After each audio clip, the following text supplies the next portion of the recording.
graça dessa na televisão. A mulher corria atrás do marido para bater no marido, porque o marido, sei lá, de uma maracutaia que fizeram, traiu ela, alguma coisa assim. E ela corria atrás dele para bater nele, e os segurança não deixavam, ela batia no segurança também. Ou seja, um barraco total, um quilombo, sei lá que diabo, como chamar, enfim, um fim da picada. Eu estou, período da editora Revista dos Tribunais, tentando fazer, digo tentando porque é muito difícil demais, fazer a resenha do último livro do professor Lênin Streck, chama Compreendendo o Direito. Difícil pelo próprio título. Claro, quem conhece o Lênin Streck sabe porque ele diz compreendendo o direito, não é? Até porque ele deve achar que compreendendo o direito é a compreensão dele, claro. O Lênin é muito amigo para a gente poder não brincar com ele, tem que brincar com o Lênin também, então... Mas que vale a pena ver, porque ele selecionou 22 das crônicas dele no Conjuro e organizou de uma forma tal que está lá para ser visto. Mas uma das coisas, lá pelas tantas, nos questionamentos que faz o Lênin no livro, é exatamente disso que eu estou falando agora, ou seja, da barraquização que foi aquele julgamento. De homens, é verdade, mas de homens que lá se mostraram pequenos. Não era coisa que cabia no Supremo. Você podia não gostar. Na época eu fiz uma pesquisa longa sobre uma história, uma questão que envolvia o Supremo Tribunal Federal, e tive que ler muita coisa, muitos votos, etc e tal. Você podia não gostar da postura de alguns. Não gostava do Leomar Baleeiro, não gostava. Você podia até não convergir, não gostar, mas você não dizia, este cara perdeu o respeito. Por isso que eu estou dizendo, não é um oráculo. O Supremo dali, ó, dali, né? Dali. Aqui e ali, né? O Supremo dali não era um oráculo, mas não era uma casa de negociação, de barraco, não era uma casa desse naipe. Não era para aquilo. Pequeno. E porque é assim, por isso que eu disse, o preço que nós estamos pagando e vamos pagar é que se perdeu este lugar que o registro simbólico deve ocupar. Meu amigo, isso é um negócio vital na estruturação do sujeito, na estruturação da vida da gente. Não é difícil de entender. Eu brinco com meus alunos. Isto é um lugar terceiro, vamos dizer assim. Por isso esse lugar de uma instância diferenciada. Não é nem...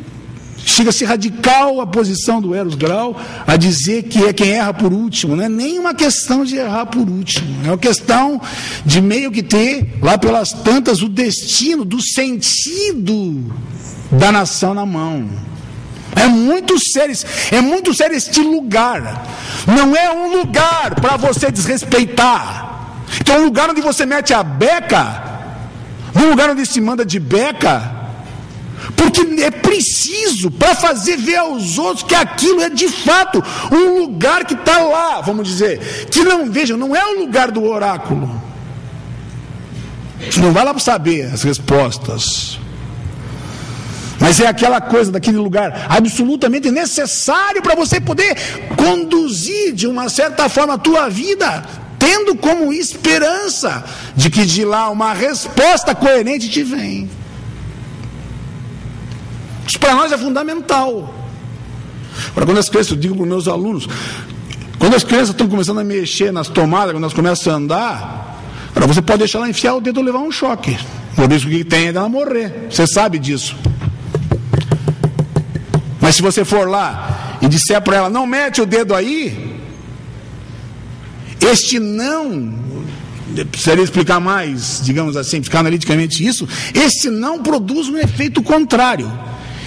O sacana vai de volta lá, porque enfiar o dedo na tomada é o desafio que se precisa para poder garantir, digamos assim, aquilo em que você é autônomo de quem tem ordena. Nessa hora não tem muito jeito, as mães têm complicação, elas têm enfiado uns troços que tranca, tomada, etc e tal. Quando eu era moleque não tinha isso.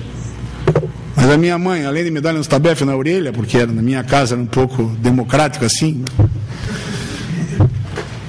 a pá de polenta que a velha tinha, que era... cantava, mas a par da ameaça daquilo, que também para nós também não adiantava muito, a velha invocava por lugares terceiros que, vejam, registravam a coisa, que funcionavam de fato como ameaça. Então, não mete o dedo na mão que tu apanha, não mete o dedo que blá, blá, blá, blá, blá, blá, aquelas coisas que mãe fica fazendo, blá, blá, blá, blá, blá, blá, blá, blá, blá, blá, blá. Não, se meter o dedo aí, o bicho papão te pega. Porra, que sacana que era esse bicho papão. Veja como é um lugar, veja como é de um lugar que se trata, que não está aí, velho, mas que funciona sobremaneira. A cada vez que você vai lá meter o dedo, o cara diz, porra, lá vem esse bicho papão de novo. Sabe,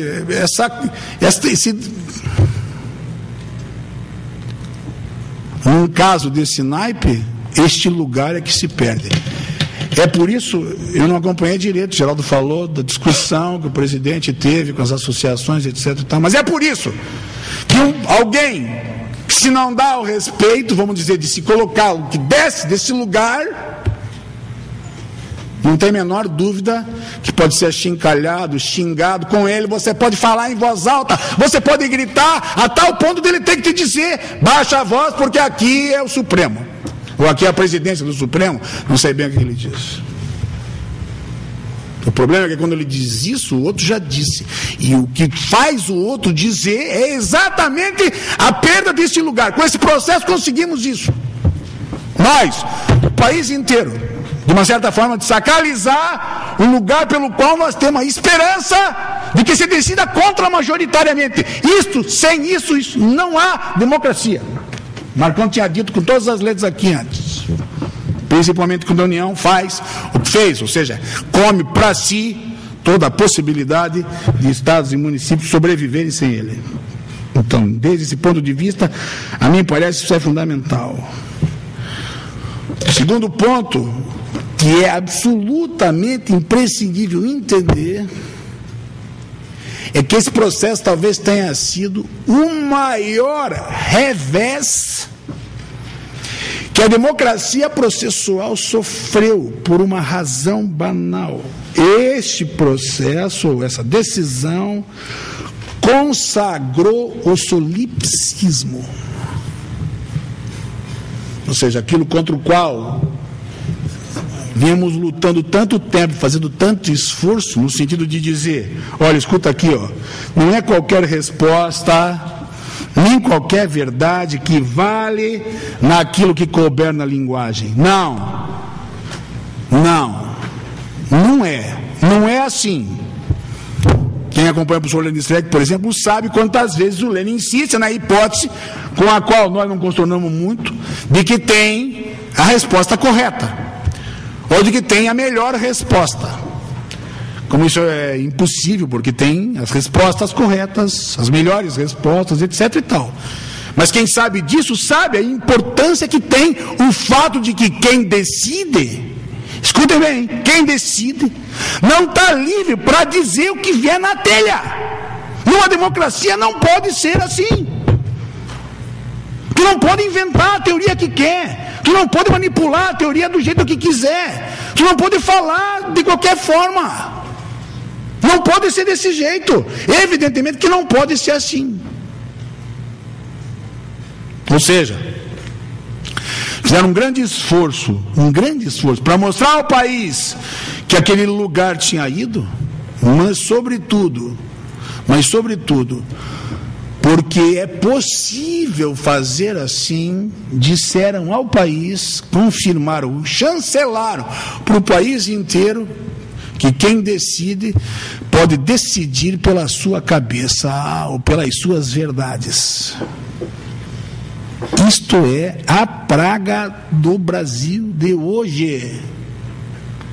Este é o problema do Brasil de hoje. Porque, para o doutor desembargador Pedro Baldez, a questão é essa, sim, mas para o fulano de tal, para o Beltrano, para o Cicrano, talvez não é. para a grande maioria dos assessores, a questão é séria, é essa. Um esforço de ir atrás para poder bem justificar as decisões, etc. e tal. Mas basta que pese só um pouquinho, e quem decide se sente livre. Vejam como é pessoal, né? Se sente livre para decidir qualquer coisa. E aí, cá entre nós, as instâncias de controle nos remetem para aquilo que é mais perigoso.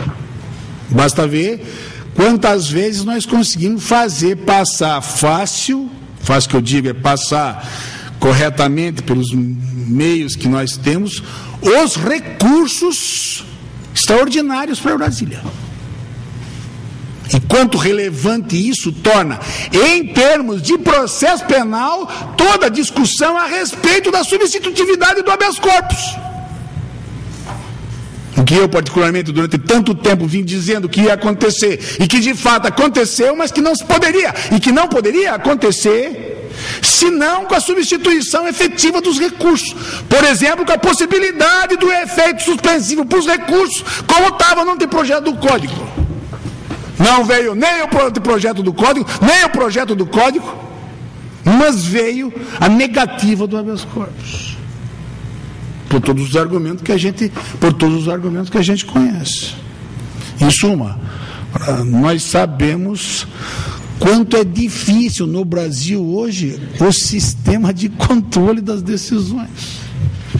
Então, por mais esforço que se faça, é inegável que você tenha que admitir que o volume de trabalho é excepcional. O volume de trabalho é excepcional. Agora, nada disso justifica o fato de que você possa invocar, por exemplo, não só o volume de trabalho, como ser o volume de trabalho uma espada de Damocles que pesa sobre a cabeça dos julgadores, principalmente quando você fica 6 anos com os autos no teu gabinete. E se nós for garimpar bem a coisa, é muito pior, porque não é o processo esse, são todos os processos, de uma certa forma, que estão por lá. E nós sabemos que tem mais um mensalão, etc, que vem pela frente. Estamos falando de repercussão, né? De repercussão. Então, essa consagração do solipsismo é algo a ser pensado muito detalhadamente e delicadamente a partir dessa questão. E claro, por fim, parece imprescindível que se pense no significado que isso teve em relação à fragilização dos laços e à descrença que isso traz consigo.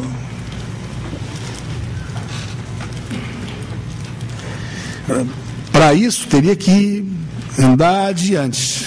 Quer dizer, precisaria mais tempo. Mas a questão da fragilização dos laços está diretamente ligada à questão do lugar do registro simbólico que o Supremo ocupa. Quer dizer, se a resposta não é uma resposta constitucionalmente adequada, porque as regras como estabelecidas não estão lá respeitadas como deveriam ser, ao contrário de produzir o efeito positivo, claro, ele produz um efeito negativo. E esse é o medo. Por quê? Porque, meu irmão, o problema do gozo está no fato de que você goza pouco. E em que pese tenha sempre um resto a gozar, isso é alguma coisa que é só para depois. Isso que é preciso entender. Porque um processo dessa ordem não seria para ser um espetáculo, a ser gozado como um filme, que acaba, você vai embora, dorme no dia seguinte, você não pensa mais nele, senão quando a memória é invocada. Isso é alguma coisa que poderia, que deveria, pelo respeito irrestrito que se deveria ter à Constituição, funcionar como um caminho iluminado por eles. Tudo ao contrário. Funciona ao contrário, exatamente porque o lugar constitucional adequado para ser utilizado não foi. E ao contrário do que se podia imaginar, o que se fez foi fragilizar mais ainda o laço com o qual nos enleamos na sociedade. É por isso que, ao contrário de se estabelecer, digamos assim, um padrão de segurança, o que estabelece pode ser um padrão ainda maior de segurança. Ou seja, ao contrário de que se imaginar que, como alcance, o processo podia ter um efeito deterrente pela intimidação, digamos assim, daqueles que se propusessem a fazer aquilo, ao contrário, o que esse processo fez, de uma certa maneira, pela fragilização do laço, foi exatamente, de uma certa forma, incentivar. Não é por outro motivo que as grandes notícias do jornal dos últimos tempos é ampliação, quando não duplicação, dos preços dos pacotes para a Copa. Que diabo de país que você tem que pagar sempre não sei quantas vezes pela mesma estrada, pela mesma ponte, pelo mesmo inferno, que é essa miséria com a qual você tem que conviver todo dia no país, não é? De que nós temos lá um certo padrão, que às vezes é melhor do que o padrão do primeiro mundo, mas continuamos imensamente maltratados por um medo do companheiro, do colega, do irmão, do outro que vai do lado. Muito disso em face do que se tem passado aí. Ou seja, de que é sim possível continuar fazendo tudo isso, porque afinal de contas isso só vai atingir aqueles que estavam lá, naquela situação, naquele caso, naquele momento. Me parece que vá muito mais adiante. Claro, se não o efeito de intimidação, o efeito deterrente, aí não teria muito o que dizer. Parece indiscutível que alguns erros não serão esquecidos e, de consequência, eles de fato podem repercutir. Em alguns casos, nós não vamos sair da mesmice com a qual nós operamos, porque há uma certa normalidade nesse ponto. Eu botei aqui, falei da competência. Da competência eu já falei, porque se há alguma coisa que teria que ser rediscutido, estaria diretamente ligado àquilo que é a própria competência do Supremo Tribunal Federal para julgar a prerrogativa de função nesses casos. Mas não é nisso, não é só nisso, é preciso uma nova reforma efetiva do judiciário, de modo tal a que ela coloque o Supremo Tribunal Federal no lugar que ele deve ter. Um país democrático não pode conviver com o Supremo Tribunal que quase para, que se entrega na mão só dos assessores de uma certa maneira, para poder discutir uma porcaria de um processo desse naipe.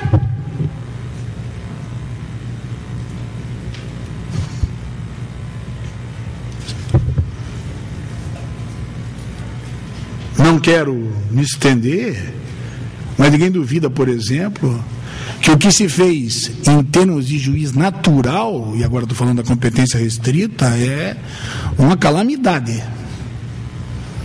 É uma calamidade.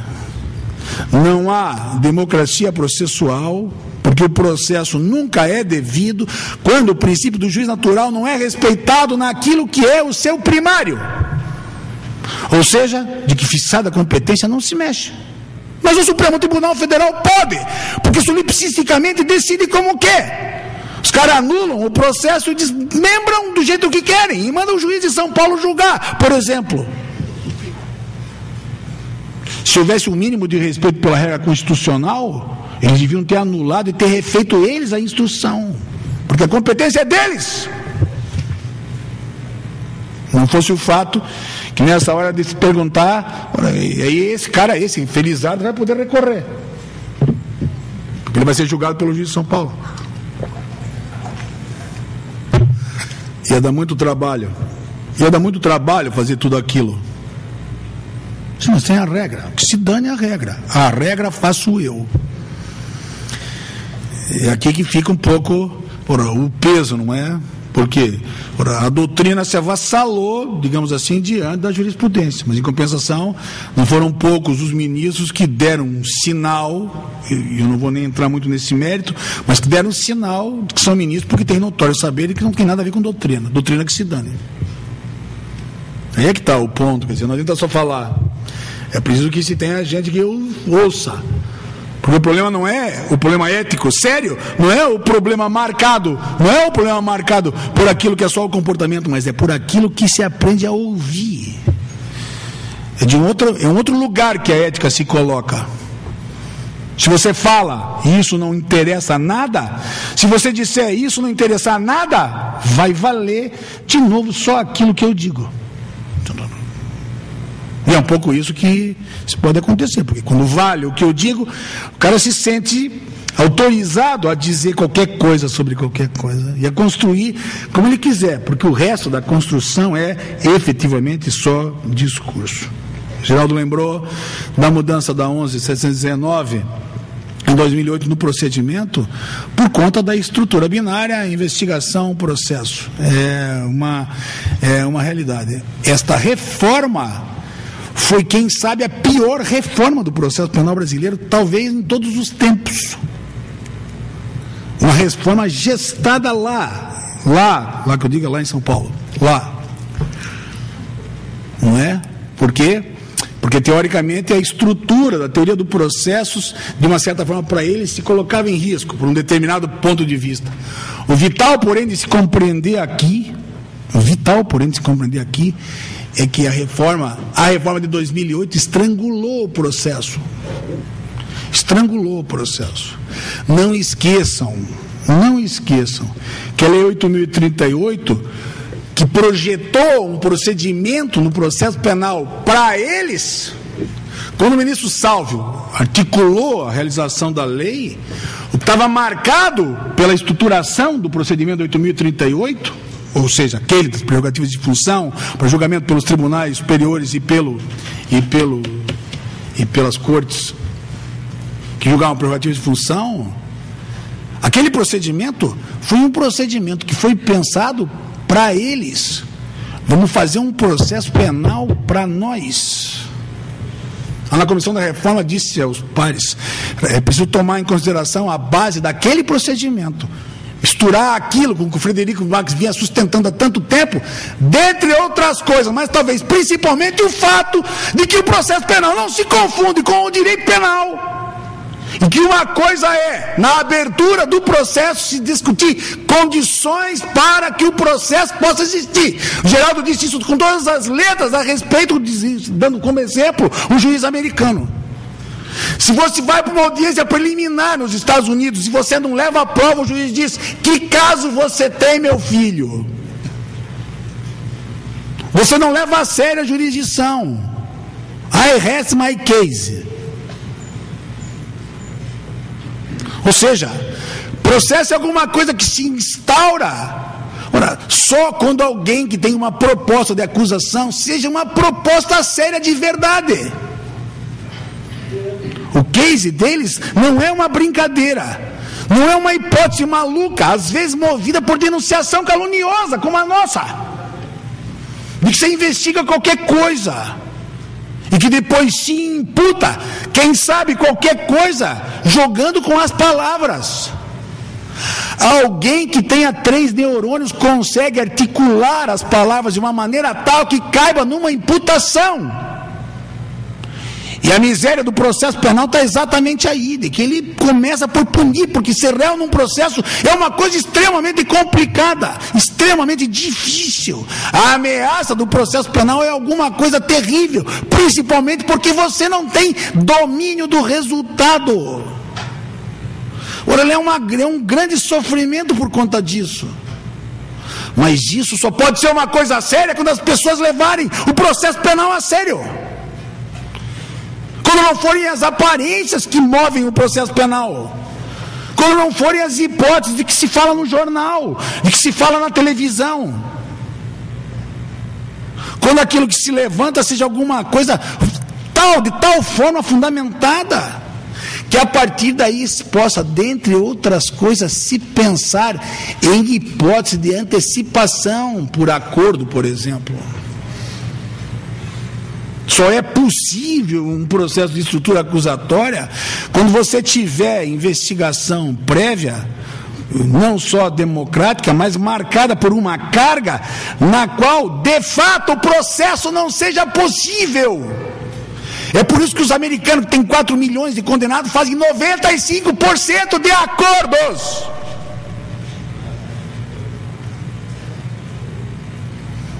E os acordos são feitos porque os advogados dizem para os seus clientes, a par das hipóteses onde eles deturparam o sistema deles e acabaram. Digamos que 25% dos processos estão nesse rol aí.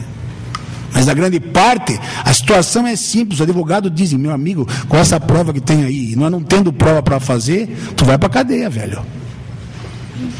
Vai para a cadeia. Aí o cara acha que de fato é melhor ele pactuar uma pena que seja possível, digamos, ele não ir para a cadeia, ele ficar fora, qualquer coisa do gênero. Se não é assim, se lixe, se dane. É mais fácil, porque principalmente se o cara segura tanto tempo o processo no gabinete, tem uma boa chance de prescrever e vai daí por diante. E claro, o Geraldo já falou, não me cabe falar porque eu tenho que terminar, a questão do ônus da prova, a presunção de inocência. Eu não queria deixar, dentre outras coisas, de mostrar como uma das consequências pode ser tão triste para nós em face daquilo que se discutiu sobre domínio do fato. Não precisa ser penalista, eu não sou penalista, não entendo muita coisa de direito penal. Mas cá entre nós, para a estrutura de dever de omissão, é muito complicado discutir esse tipo de coisa. Quer dizer, do ponto de vista do constrangimento, foi uma vergonha. Isso é uma vergonha. Aquilo foi uma vergonha. Aquilo foi uma vergonha. Era mais fácil discutir a regra do código. Mas no código não está escrito, quem de qualquer maneira concorre, quem sabe você amarrasse por lá de uma maneira mais eficaz. Que repercussão isso vai ter? Que repercussão isso pode ter? Aquele delegado daqui, graças a Deus que era aqui, porque se fosse em Curitiba não tinha dado um jeito de pegar o cara. O delegado daqui que pegou uma casa de um aviário no Meier, vocês não viram isso? Isso ficou famoso no Brasil. Pelo menos no Brasil se falou muito, claro, quando é aqui falam no Brasil, né? Lá na periferia se fala disso. Ele pegou um aviário no Meier, porque o garoto que trabalhava lá no aviário batia nos cachorros, sei lá o quê, dá uns peteleca no cachorro. Aí ele pegou o guri e uma senhora, que era mãe do outro menino, uma senhora, não sei se era mãe do guri ou não, mas uma senhora que era dona do aviário. E o repórter da Globo foi entrevistar, ele disse que aquilo era a aplicação do domínio do fato. Ela tinha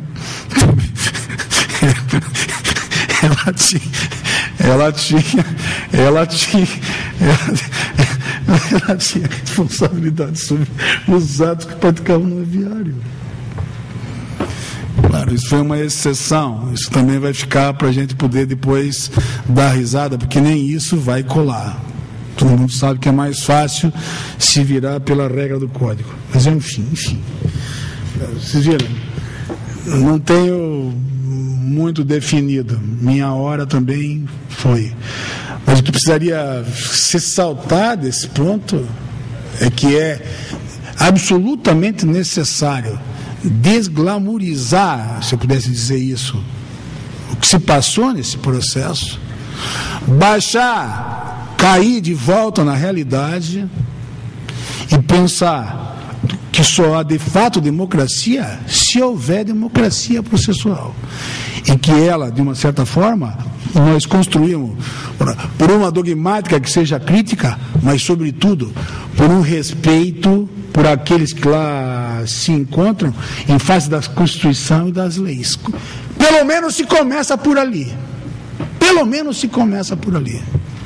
Ou seja, por que você está falando isso?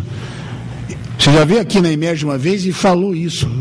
É um pouco para dizer, vocês viram, não sou cético em relação ao resultado desse processo. Sou cético em relação ao alcance que esse processo possa ter. Esse processo serviu sobremaneira, para meter o Supremo Tribunal Federal numa ordem política diferenciada, ou seja, a ordem política diferenciada que nós estamos vivendo com a política atual. O Supremo, de uma certa forma, andava imune daquilo, hoje não anda mais. Eles conseguiram um milagre de fazer isso. Eu estou falando disso, dentre outras coisas, porque eu espero, sinceramente, para que a dogmática do processo penal possa continuar sendo crítica e que eles não tenham produzido com isso os estragos que eles pretendiam produzir. Dentre eles, o de que, para se fazer uma reforma da Constituição, se tem que passar pela presidência do Supremo Tribunal Federal. Dentre eles, de que aquela opinião é uma opinião que vale como a opinião do imperador. Não há um imperador assim numa democracia como a nossa. Não há, dentre outras coisas, porque nós todos não vamos levar a sério essa coisa. Ou seja, vamos continuar resolvendo nossos problemas lá nos nossos círculos. E quem sabe, lá pelas tantas, alguém vai se lembrar de que aquela coisa de milhares de páginas, alguém tinha dito alguma coisa lá. E normalmente, quando se lembrar daquilo que se disse lá, por tudo isso, vai acabar dizendo que tecnicamente foi uma besteira, mas eu não me lembro bem qual era. Deus queira que esse troço fique só numa lembrança remota assim. O Brasil não merece um julgamento desse porte. O Brasil não merece um julgamento desse porte. Esses caras tinham tudo para fazer um grande julgamento e, quem sabe, sinalizar para o país que a corrupção poderia, a partir dali, de fato acabar. Não vai, porque o que eles fizeram foi alguma coisa que afronta a Constituição da República. E isso é uma pena. Chega.